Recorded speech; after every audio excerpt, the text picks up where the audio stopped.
for Cape Breton Centre. Mr. Speaker, my question is for the Minister of Health and Wellness. 13 surgeries were cancelled last week and 3 more were cancelled yesterday because beds weren't available.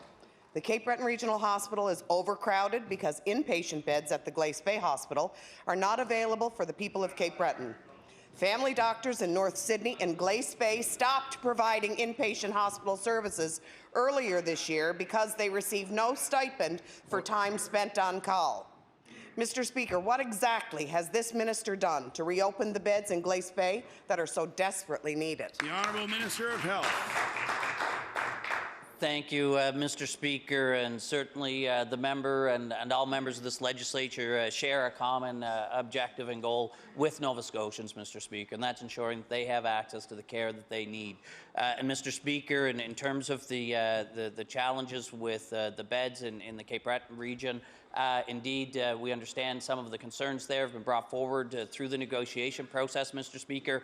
That work is ongoing and progressing well. At the same time, Mr. Speaker, we're working with the Health Authority and those clinicians on the front line to evaluate what we can do in the interim basis while the negotiations are continuing to progress.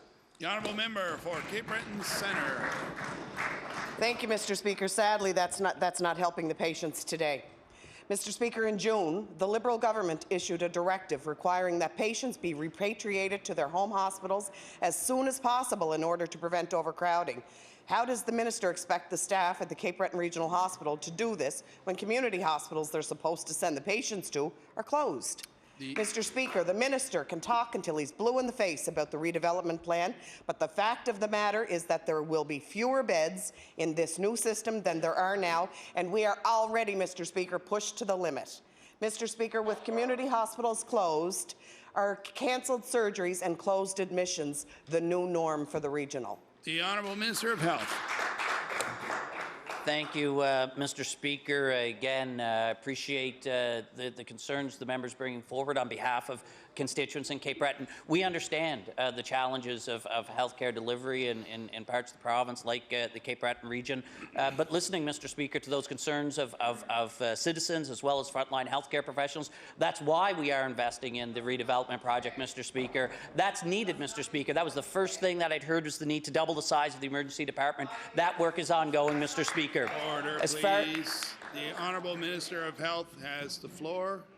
The Honourable Minister of Health. And Mr. Speaker, we recognize also the need to take steps in the short and the medium term too, Mr. Speaker, to support and complement the work that's being done on the redevelopment. That's why we launched the community paramedicine program in Cape Breton region, Mr. Speaker, to help facilitate the discharge of patients from the hospitals, Mr. Speaker, so they can get back home, get the care they need, free up beds within the system. Those works are underway as well, and we launched that earlier last year.